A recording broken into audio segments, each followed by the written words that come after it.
Welcome to my channel where we question everything. Today's topic, unfortunately, is again why I disagree with Brian Berletic. And I'm specifically mentioning the video he posted on the 5th of October 2022. And again, he discusses the Ukrainian offensive currently in progress, and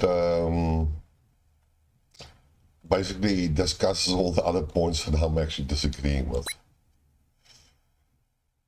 So he shows a little bit map, he shows the standard map that we all have become accustomed to, or we know it's a Ukrainian sourced map. But it shows you basically the areas that are occupied by the Russians and the Ukrainian forces, and what are basically gray areas. And the first portion he showed us was the Kherson region. And as per yesterday as well, the borders haven't moved, well, the front hasn't moved that much. But what he did say is that the Russians retreated again. But he also states that the Ukrainian forces were hemorrhaging men and equipment. Well, again, what does hemorrhaging mean in terms of numbers? You know, some people will say hemorrhaging for losing 100 men, and some people will say, hey, 5,000 men. So without a definition of what it really means, the whole statement means nothing. But what we can do understand is, well, what was said before, according to Brian, that Western medias have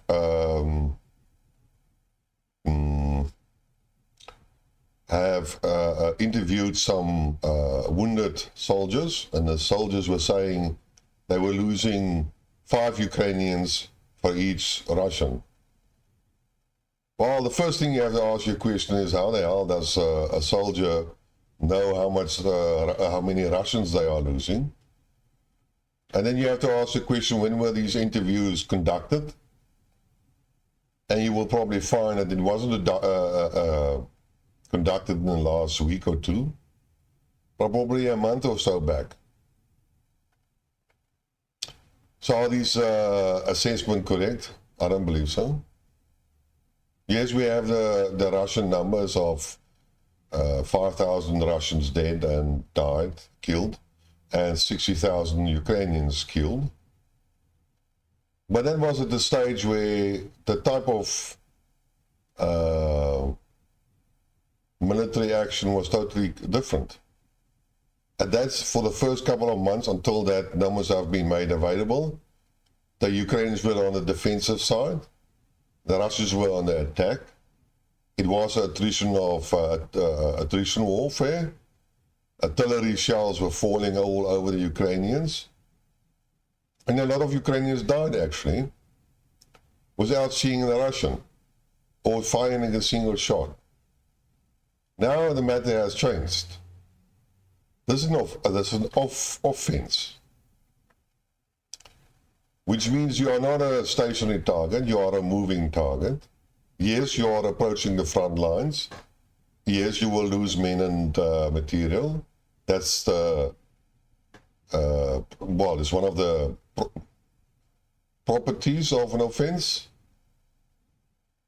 But you put pressure on the other forces, and when they retreat, they are becoming vulnerable.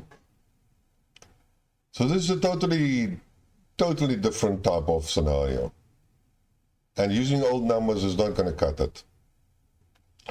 In any case, then he moves on to the Liman area, and apparently the front lines have stabilized in that region. And the question is why, and he presents the fact that maybe these guys are waiting for the next phase, and I have to agree with that. I think they are reconsolidating their forces and allowing their supply lines to catch up and maybe raise some troops, I don't know. But it's not going to take long unless the Ukrainians have walked into a wall of defense, a defensive wall of the Russians. I don't know if that happened, but it didn't happen, which was some speculations a couple of days back, that the Russians were not properly prepared, have not properly prepared their defensive positions. So there's no guarantee that that front line won't advance in the next couple of days. And then, you know, Brian says that this whole offense is again a question of all or nothing for the Ukrainians, that they will not be able to replace their losses. And then he asks basically the question is, what is the purpose of the Ukrainian offensive, and will they be able to win and win back all the territory? And then he mentions that the Russians are mobilizing 300,000 troops to join the fight. So the battle so the prospects for the Ukrainian army is becoming very slim. And basically that this is all a psychops. Well, that the offense are basically done for political reasons and for psychological reasons, and that the pro-Russian punters are beginning to get hysteric, and that has an influence on the Russian populations, and naturally Telegram channels are full of it and so on. And the Russian troops are getting low morale, and the Ukrainians are feeling good. Well, what's wrong with that?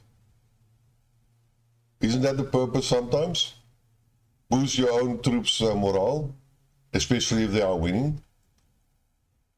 Lowering the morale of your enemy who have to retreat.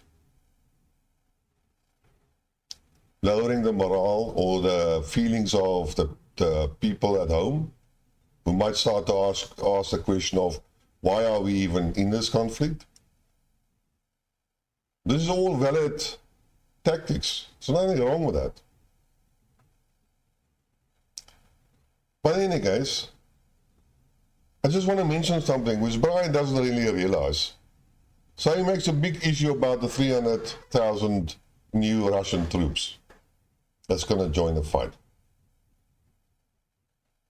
And he likes to mention numbers. So I just will also follow the numbers. And the one here is that, according to Zelensky, he has raised an army of 700,000 men. Initially, the force was 200,000. At the beginning of the SMO, according to the Russians, Ukrainian forces were about 200,000. And what did the Russians do? They sent in 200 to 150,000 Russians, and the rest was made up by the Donbass militia. And they were more or less the same amount of troops than the Ukrainians were. That is what the Russians said. If you read the pro-Russian punters, they said, no. The Russian, or even the Western experts, mentioned the Russian army is way too small to achieve that objective. And they will never succeed. Because the ratio was 3-1. Ukrainians 3, Russian 1 soldier. Well, who am I to believe? I would believe the Ukrainian military, that the Ukrainian army was 200,000 men, and the Russians were more or less 200,000 men, and that's why they did it, and you can see the result. But coming back to the 300,000 men, and let's say nobody has died, then 200 existing troops on the Russian side, plus 300 gives you 500,000 men. And if you look on the Ukrainian side, you had 200,000, which now increased to 700,000 men. So the amount of troops is still in the favor of Ukraine. So why everybody makes this hoo-ha of a new 300,000 Russian troops and it's going to change the battlefield?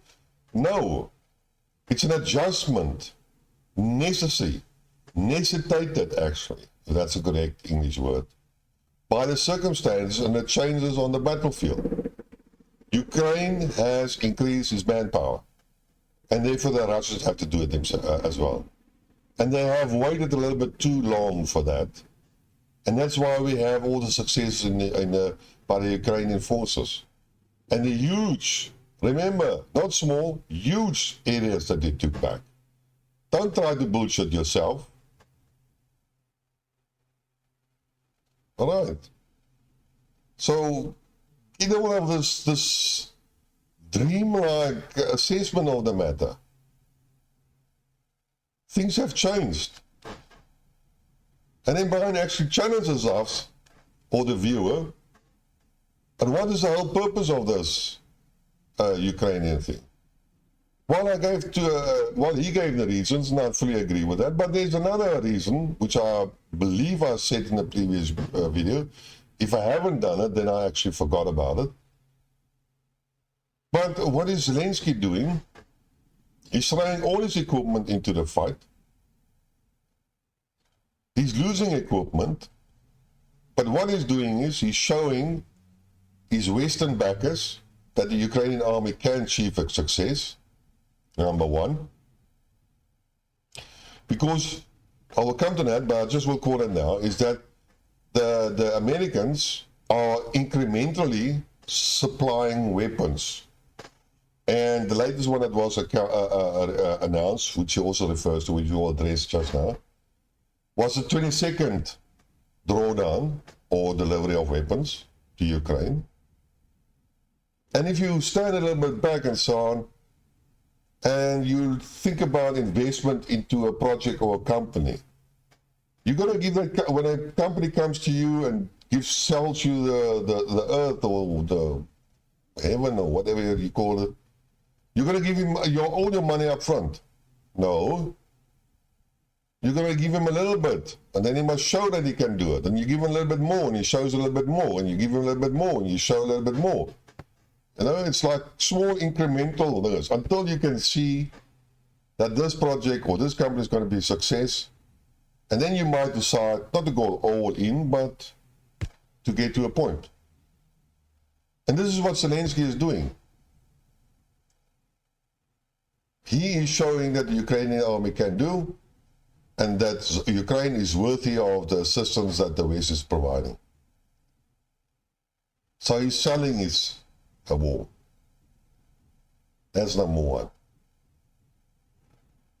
Number two is, and this shouldn't be forgotten, once he has shown his successes and he has lost all his equipment, he can go to his client or supporter and say, listen, check what I've done. But I've destroyed so much, unfortunately, that is part of the battle. It's called it more the material input to any production cycle. But you have to give me more. And as we are and all have observed Zelensky, he's not asking, he's demanding. And you don't give him what he wants, then you're a Putin supporter, propagandist, and, well, you know all the rest. So it gives him leverage over his backer. And then the third option is, if he has lost most of his equipment, but he has shown that he can be successful, then comes the big question, putting the West into a corner where the West has to decide yes or no.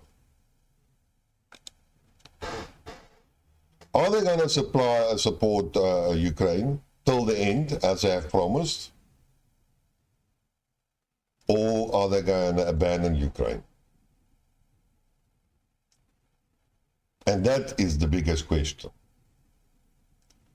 If they abandon Ukraine, then that's the end of Ukraine, and we will know, we will more or less expect what every punter is saying, more or less, realistic punters.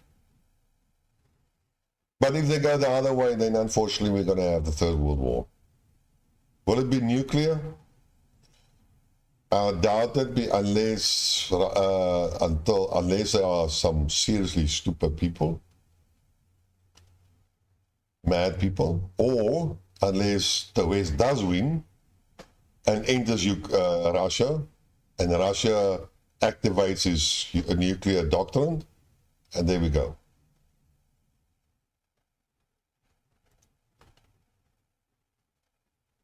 So Zelensky is forcing the issue and forcing the West into a corner. Number one. Putin has forced the Western forces into a corner with a move of incorporating the 4 provinces into the Russian Federation. Putin has either, you can make a choice which does, either his queen or his castle or his knight or his bishop in front of the forward on a chessboard. If the West doesn't react to this, then that's it for Ukraine. But if they have, which I believe, because that's what they consistently are saying, is they will support Ukraine till the end. They're going to do whatever is necessary. And I've explained in a previous video, for Russia it has become an existential war. And the question is whether the West also sees this as an existential war. And that's a big question we should all be asking. So this whole offense of Ukraine has a purpose, and as we all know, what are wars really? It's an extension of politics. All wars are extensions of politics.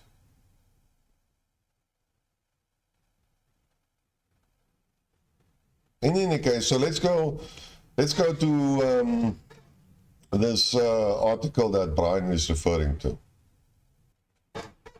So what Brian does is, he refers to an article by the U.S. Department of Defense about $625 million in additional security assistance for Ukraine, which was released on October the 4th.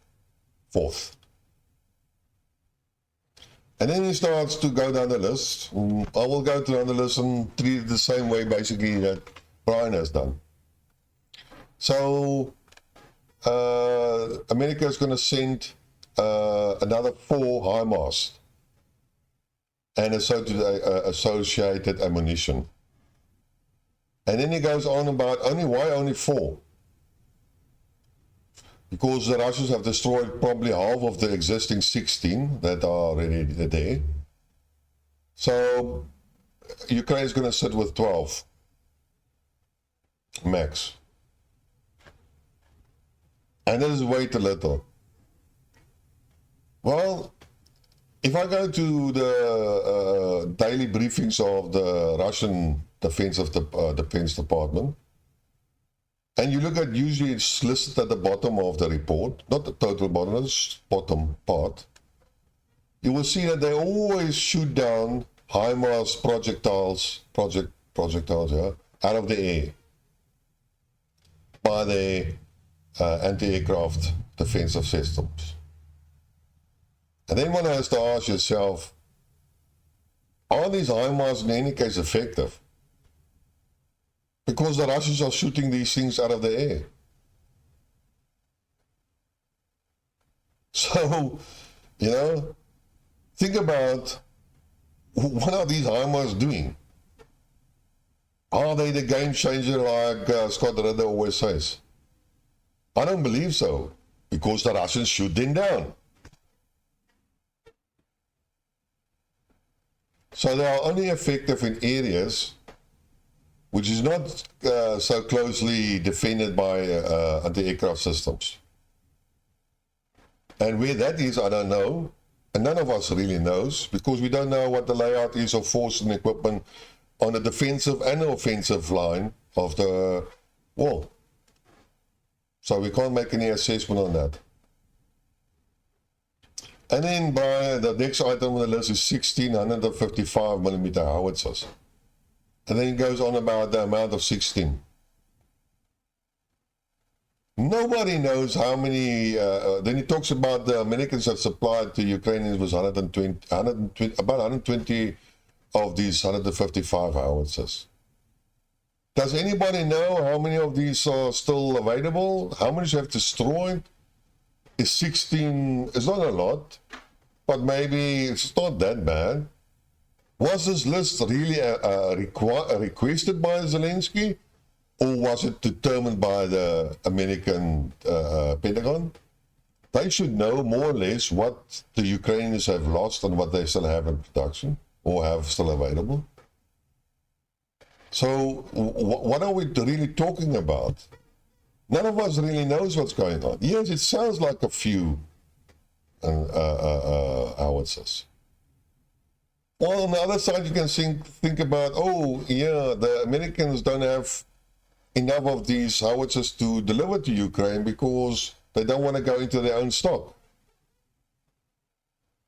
And they're not prepared to give their own stock to Ukraine. But, just remember I've said, is America going to make this fight an existential battle, or are they going to withdraw? And if they choose the first option, then they have to commit. And if they don't want to commit the troops, then they at least have to commit the military equipment. So we are reaching a crossing point. A crossing point is what wants you to say. And then in the article it says they're going to send 75,000 155 military artillery rounds. Oh, this 75,000 rounds is not very much. The Ukrainians going to, at the rate of 6,000 rounds per day, they're going to run out of rounds within 10 days or 12 days. Now, I've been also talking about the 6,000 rand, but I've heard it from somebody else. Where does the 6,000 a number come from? I did address it in the previous video. How many rounds can each howitzer fire a day? Yes, you can put the howitzer down and you can load it and you can fire and you can load it and you can fire for 8 hours, and then you can count how many rounds that howitzer can shoot. Supposed to be like, I think the well-trained crew can do it six rounds per minute or something like that, but that you're not going to keep that pace. But unfortunately, this is a battle. And the Russians have, what do they call it? Artillery location equipment. So they can fairly quickly determine where that artillery came from. And then they can counter-attack on that space. We know that. Well, are these electronic capability available across the whole front? I don't know. Who knows? But let's assume they are there. And let's assume they are on the other side that Ukrainians are firing. And vice versa. The point here is that you will stack 10 rounds in a ammo depot next to the gun. You will position your gun. Firstly, you will try to hide it from any UAV or satellite. And then you will start to fire those 10 rounds or 20 rounds. And then you will pack up at one hell of a speed and try to get out of that area before you have a counter artillery attack. And then you have to move to a new position. You have to restart all up again. And how far do you have to move away from the original position? I don't know really, but say it's a kilometer. And then you have to pack up everything down again. So how many rounds can you really shoot in any day? And just remember, they're not shooting every day. They're doing it for a specific purpose. Either they want to do pre-attack on on a frontal attack for the armor and the infantry, or like a softening of the front, or they will do return fire, but then they will not fire every day, or at least the whole day. So I'm not sure where this 6,000 rounds comes from and the 60,000 rounds the Russians are firing. Does anybody think about the logistics? How many trucks are required each day delivering those type of rounds to each weapon artillery piece? It's just not practical. It's just not logical.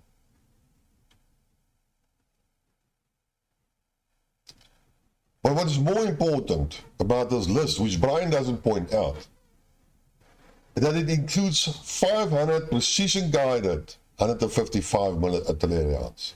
500.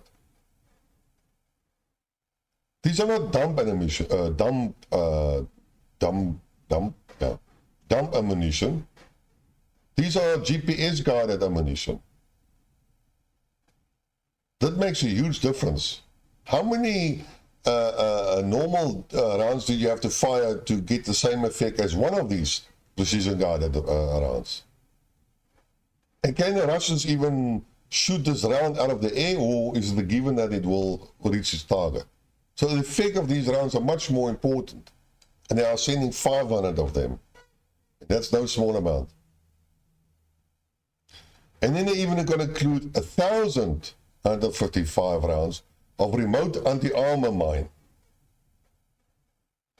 which is a mining system. So this is not a small package or insignificant package.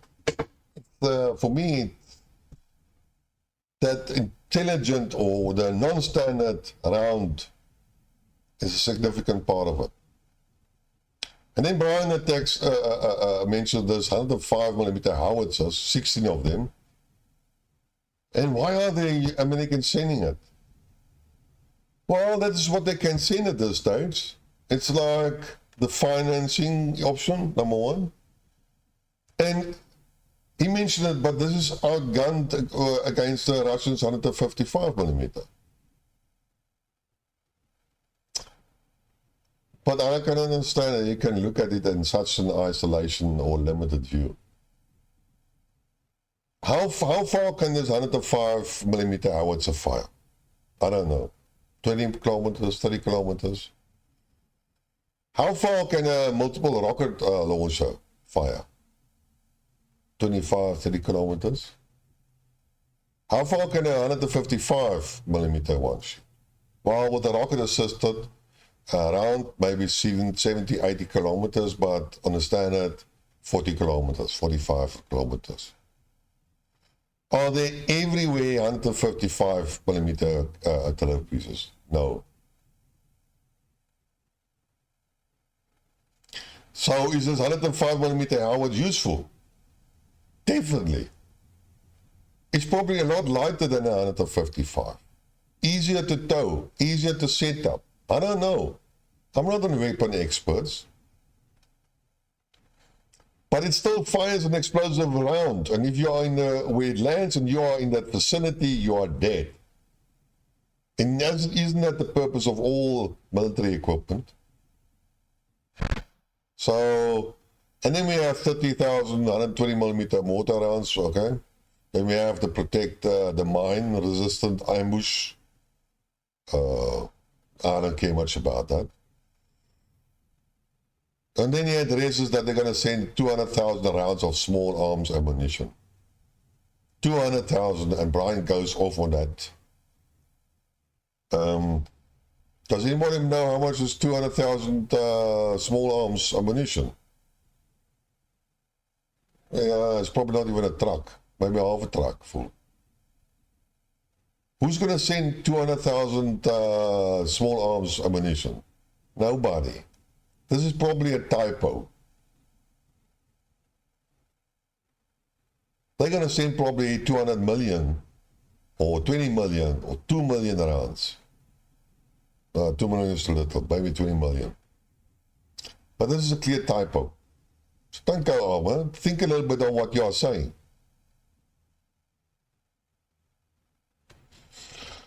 And then he goes on and discusses some of the, there was a briefing, press briefing by certain personnel from the,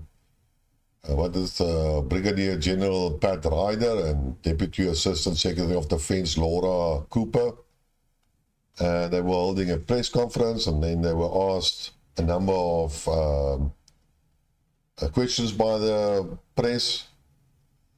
And then he goes on about what they answered and why they supply these weapons. Now, if the Americans are controlling these attacks, which everybody is saying, and if the Americans are guiding and instructing the Ukrainian officers on how to attack and so on, and they do the planning of this offense, then surely the Americans in Ukraine who guide these and know what weapons are available and what is required and so forth. They will know what's going on. None of us knows that, and neither does the Western media does it. The Russians might know more or less, but they will also not be 100% sure. But they will have a lot better idea than we have. But what I can do say is that the people of the Pentagon that address this press conference will definitely not know. That information will be classified on a need-to-know basis. These idiots won't have access to. So all these questions that the press really asks, where they try to box in these two people, representatives, it's public consumption, public address, doesn't mean much. It's like these press at the White House. They could talk to the press of what the White House is deciding and then trying to defend Biden's latest behavior.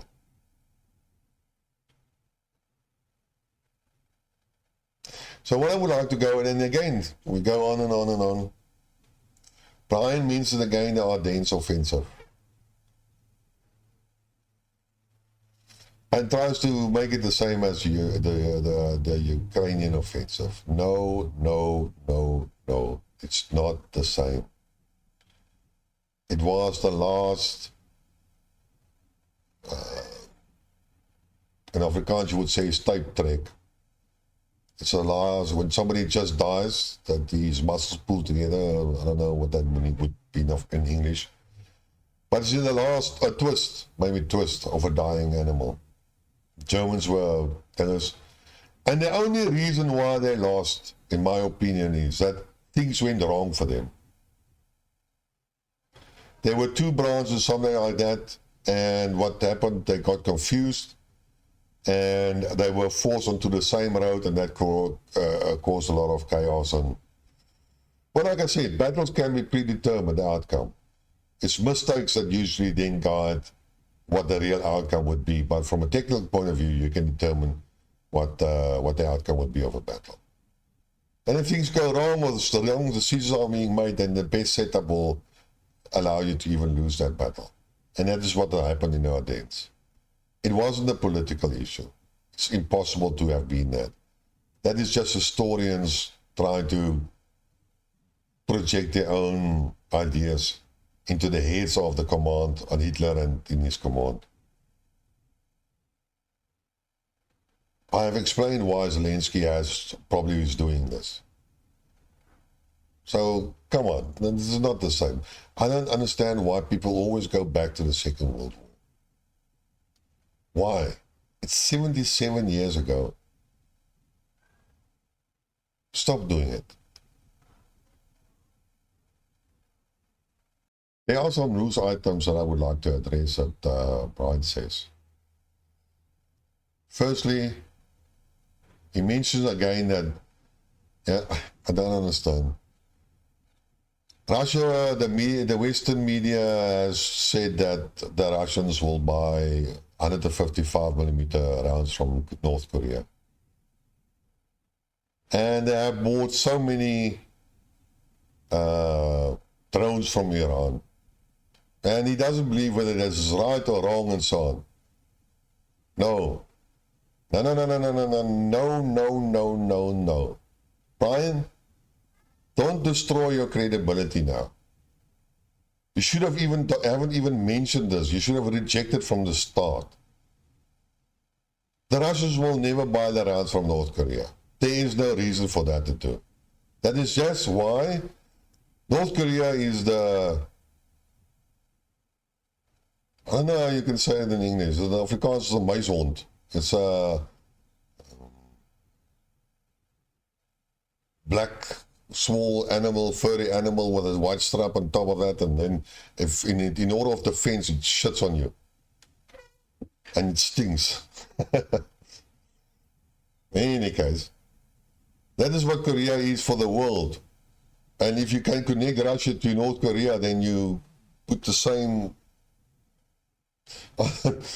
over Russia itself. It's a way of propaganda, spreading propaganda. It's like accusing you of being a pedophile or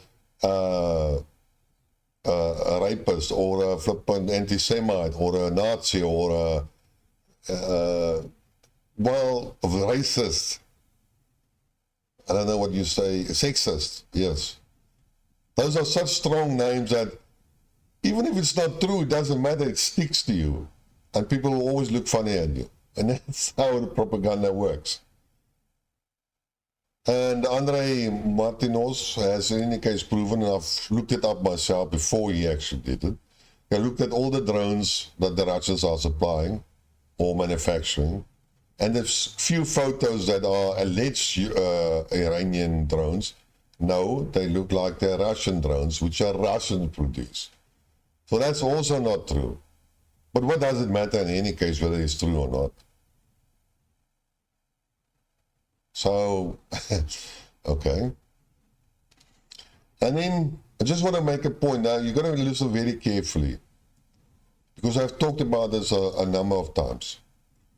You got to read what is written, not think what is written. And I'm here actually referring to Brian's referral to the article or the statement by the Pentagon press people that they are looking for, they are looking for new companies to produce 12,155 rounds per day, per month. And then Brian goes on and says, but this 12,000 will never be enough to sustain the logistical needs of the Ukrainian army based on the 6,000 rounds per day. But I'm not even going to address it. Just, have you heard what I actually said? Did you catch the important part of what I said? What Brian has actually read. You can go and watch this video again.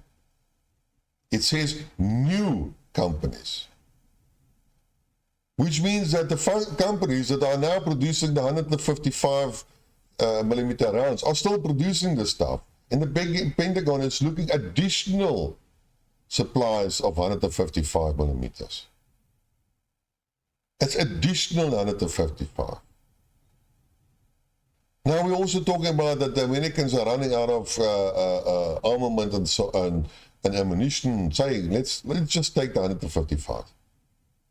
If the Americans really can, and now setting up production lines and all this other stuff takes months and so on. Think about it. Doesn't mean it has to take months before the Ukrainians are restocked with 150, gets the next batch of 155 millimeters. The only reason what the Americans are saying is that they are going to produce an extra 12,000 per month. And that's what they said, number one. They also said the stocks are running low and they have to ramp up production. That is what they said. Now, we can argue about that, like the Germans don't want to give some of the armaments away because they need it for their own defense at the end of the day. And the Americans will probably also do that. But the point here is that the Americans will deliver what is required each month to Ukraine and then fill up their own depletion of their own stocks later by the production that they are setting up now. That is what they are probably doing. That's what I would have done. Now, if I can think of it, then a hell of a lot of other people can think about it. So, to sum it up, it means I don't want to give my stock away, but it's going to take a couple of months to set up the equipment to replace it. My body needs it now, so I will advance my stock that I actually need, but I know it's going to be replaced in a couple of months. So I will give it to him now, and then it will be refilled later on when I really need it, because the period between now and when the production starts up might be enough that I don't have to make the decision that the Americans now have to do, for which Zelensky is pushing and Putin is pushing, which I have mentioned earlier. The commitment or not. And even if they made the commitment, they're going to take a couple of months to set it up. I think the Ukrainian war took 6 months. 6 months. 6 months. Hey, my English. Just to convey all the equipment to Kuwait and do the attack. So, I don't know. Why do I have to constantly explain all these things? And then Brian goes on and mentions again the T-55s. What's wrong with these T-55s? They have a gun, they have a machine gun, and they have armor. And they are probably 5 years younger than the T-60s that the Russians sent to Ukraine, which Brian defended at that stage. And now he's looking down on the T-55s. T-55 is still a mobile artillery piece. It's still a defensive part for infantry. And if the T-55 sees the T-72 first, and it gets a shot in and it's on target, then that's it. T-72 gone.